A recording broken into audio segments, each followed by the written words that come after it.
you almost went to law school. You Yeah. graduated when you were 15 from high school, Yeah.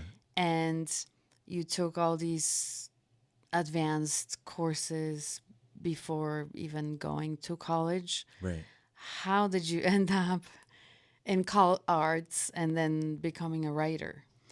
Well, I graduated when I was 15 from high school because my mom always thought she was going to die before I graduated. She had sickle cell anemia. So she enrolled me very young because she didn't know how many years she had left. And then when I graduated high school, I didn't know what I wanted to do. So I packed a backpack and I went to Europe. And I traveled through Europe as if to find the answers to my life. I visited all the places I read in the history books that I wanted to go to.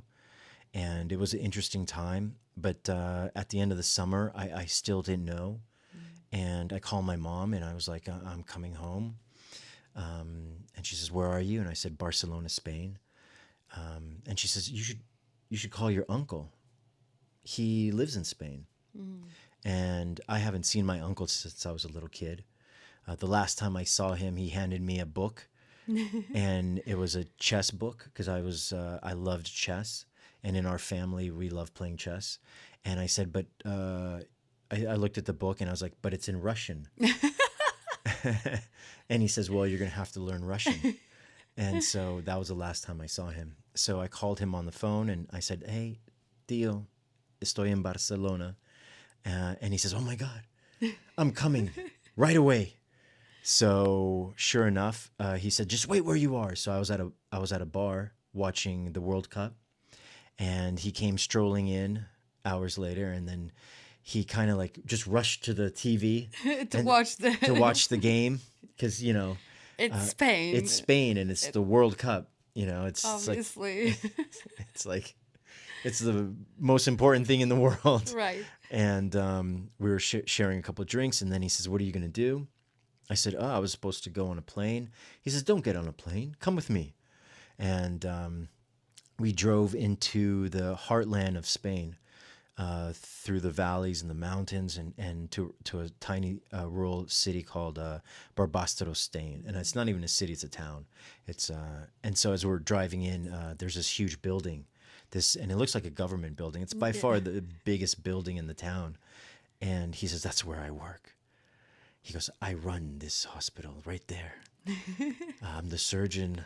I'm the physician. I'm the administrator. I'm the CEO. Everything." Yeah, I yeah, said, that's "Oh." He awesome. was proud of himself. Yeah, yeah. So I said, "That's amazing." He said, "We're gonna go to dinner, but you need a haircut." I said, "Okay, sure."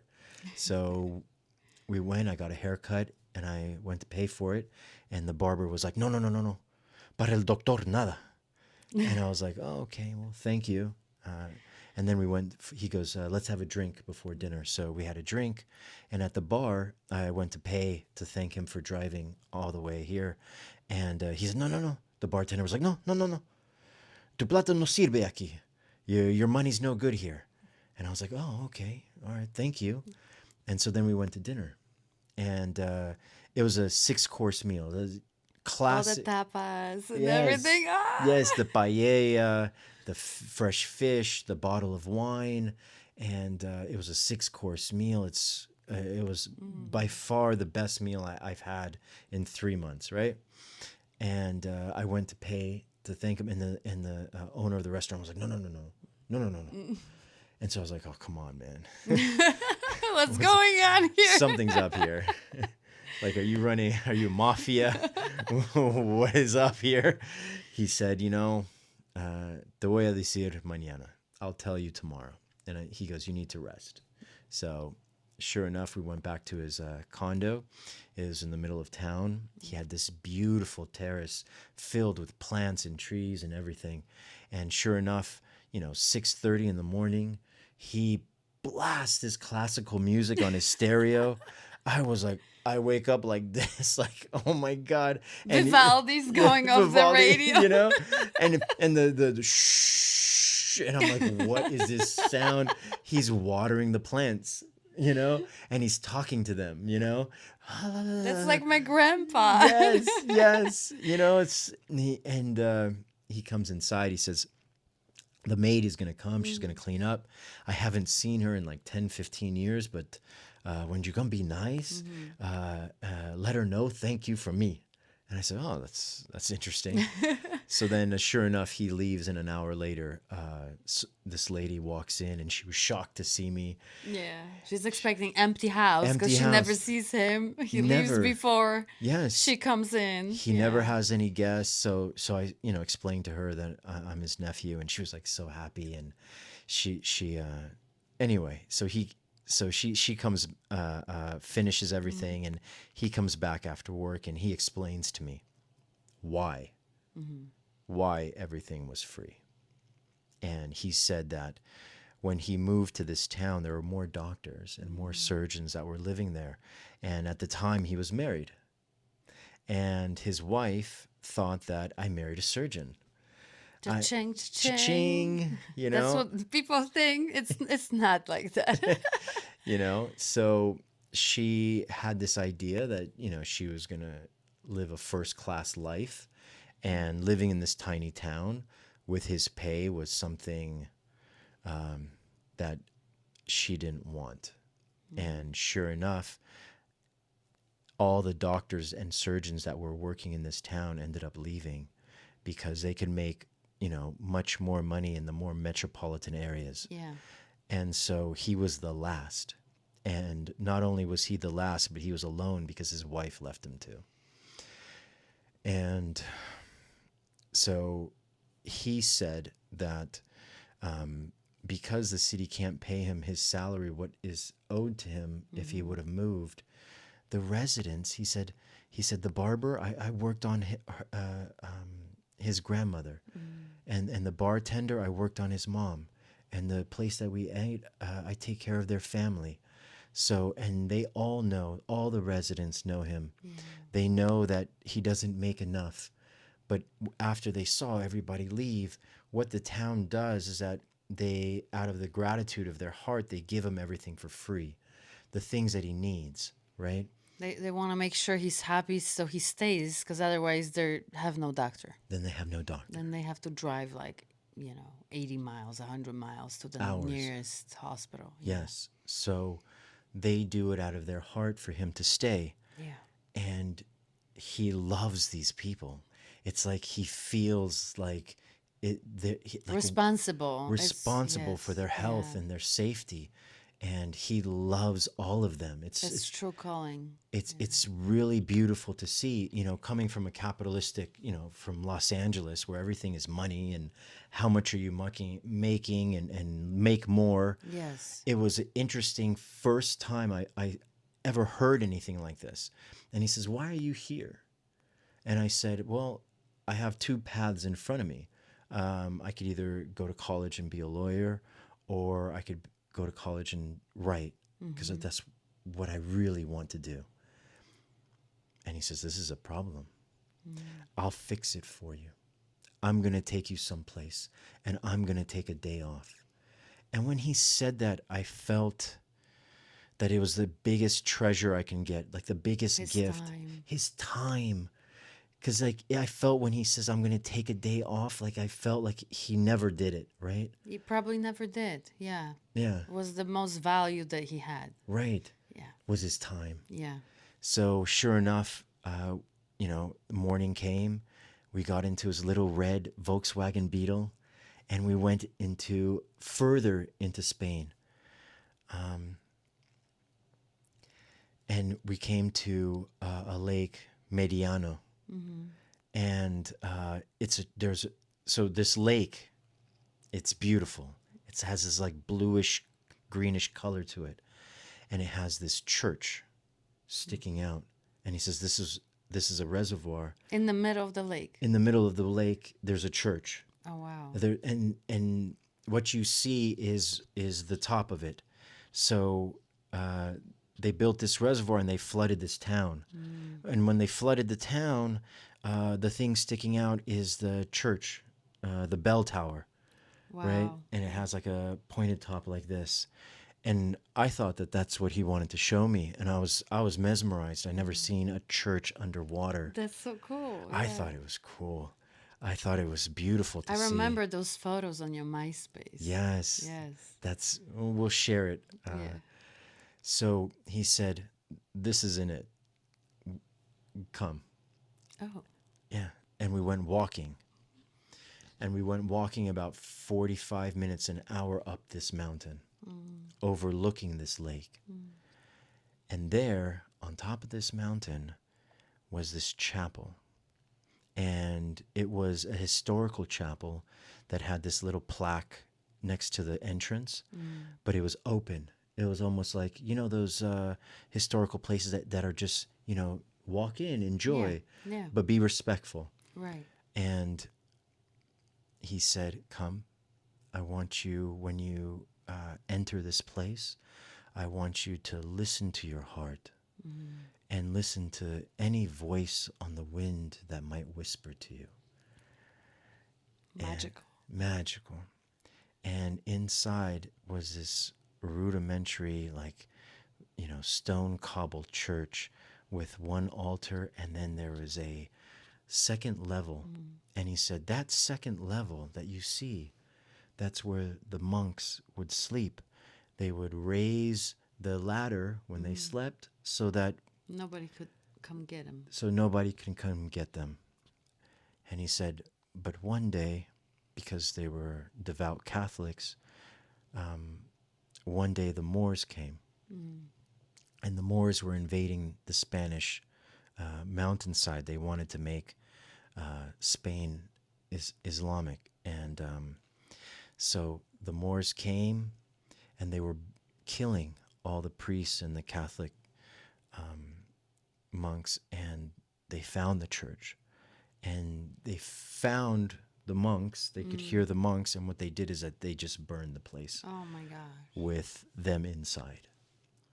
And he said to me, he said, this is a place where men believed so much and loved so much something in their life that they ended up dying for it. Yeah. What is it that you feel you would die for? Mm. Is it law or is it writing? And so we had a picnic. We ate a little, he brought little sandwiches, and we were just sitting there, and I'm overlooking this lake with the church inside of it, trying to listen to voices. And when I came down that hill, I knew I wanted to be a writer. And I said, I'm going to Cal Arts. And my whole family was pissed. And But you got into Juilliard too. yes, but I decided to go to Cal Arts because it was on the west side. Yeah. And I think that one moment in my life gave me the direction I needed to follow my heart. So that's why. You heard the voices. I heard the voices. What did they say? You know, it was more that if I was to die next year or the year after, what do I want to die pursuing? Mm. And money didn't really seem to matter anymore. How about you? How about you? I want to know, how does a little girl from the Bishadi Mountains, Sanuk, right, decide that she was isolated, a loner, right? What drew you to poetry? What drew you to be you? I started writing, I think it was like in 7th grade. And it's just funny because I always loved I always loved reading. My grandpa that we put in the book Yeah. that we based the character on, he was an absolutely incredible, very eclectic, very magical person. I often talk with my cousin about him, and we say like how he was not made for this world, like he was otherworldly. Yes, and he had an incredible voice. Incredible voice, and you know, incredible story. We have to write a book about him or based on him. He came from a small village in Poland, a farmer family. They mostly raised tomatoes, and he had 8 brothers and sisters, and they lived in this small little house. I still remember going to my great grandmother's house. There was this huge walnut tree in front of it that would keep all the mosquitoes out of the house somehow because they don't like walnut smell. Oh, that's interesting. Interesting, yeah. Yeah. And it was huge. It was like a 200-year-old tree. I mean, it was like the trunk was as big as this couch, you know, it Wow. was like huge. And my grandpa would always read to me when I was little. So I was just from the beginning really infatuated with storytelling and poetry and just words. And I didn't even know this, but one day I was searching for something in our house. Like I was trying to find like a clothing, piece of clothing, I forget, like a skirt that I misplaced somewhere. And I think I was like in 7th grade. And so I'm like rummaging through all the stuff. And then I find this little box. And I'm like, ooh, what's that? So I open the box, and there's like hundreds of little papers, you know, different cutouts, like, you know, you can see like somebody was just writing kind of haphazardly, like Yes. whatever, right? And I'm like, oh shoot, that's my dad's poems. And I'm like, you know, he comes back from work. My dad is an architect, but he's like super artsy too. And so was my grandpa too. And he comes back from work. I'm like, Dad, like, these are so good. Like, why you don't write anymore? And he was like so excited that I found them for some reason, you know, because he was like, oh, I didn't even know where they were. I just misplaced them. I lost it. I lost it. And there were, you know, poems about, I remember there was a poem that was written on my birthday that he wrote, and it was so beautiful, Oh, wow. because it was like a little love letter to me and my mom. And it had some like a cool line that like now he loves the two or something like that, you know? But I remember just thinking like, wow, these are so good. Like he's actually a good writer. He's a good poet, you know? So that's when I kind of started getting really inspired, and it was just like a series of things. And then like few days later I was walking around my hometown Sanok, you know, and we had this old, it was like a really cute indie bookstore with squeaky floor. You know, every time we go to Book Soup, it Yes. reminds me of that store. It looked Oh, that's just like cool. that, but it was bigger. Yeah. And it had like windows all around. So there was a lot of light. And it smelled like books and old floor.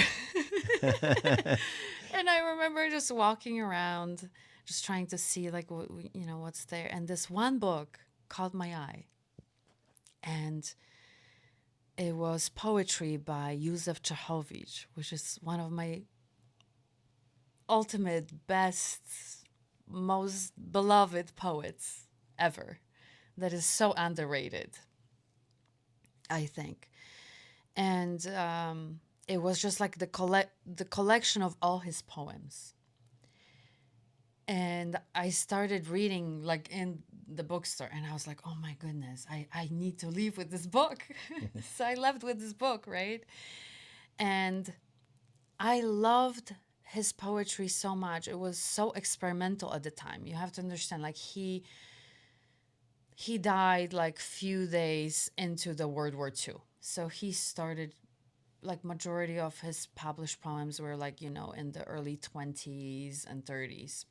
Oh wow. And he was so avant-garde for the times. He was more avant-garde than the avant-garde guys, Oh okay? wow. Like Yeah. if you read his biographies, the avant-garde guys were like, no, you're too avant-garde for us, okay? He would write in a way that like he completely disregarded any punctuation. The punctuation was just the way that the words would look on the page. He would write sometimes in a vertical manner. It was just like super cool. And it really inspired me. So between my grandpa, my dad, and Yusuf Chahovic's poetry, that's Right. what got me into writing. And plus, growing up, I really felt isolated. I didn't have a lot of friends. I'm autistic, but I didn't know it at the time. Now it makes sense, like when I look back, why it was so hard to make friends. So I was just pouring a lot of my emotions and kind of like self discovery and processing of who I was Mm. onto the page. Mm.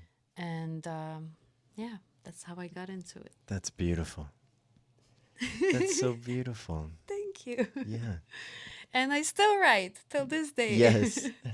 And it's so cool because at some point, I won like a little competition in Poland with one of the poems that my grandpa really, really loved. I used to do horseback riding. So I remember one time going to the place where I would, ride horses. And I just, the feeling I had while galloping so fast one day, and it was just like fall, in Poland, everything's like colorful, all the trees, and there's a wind.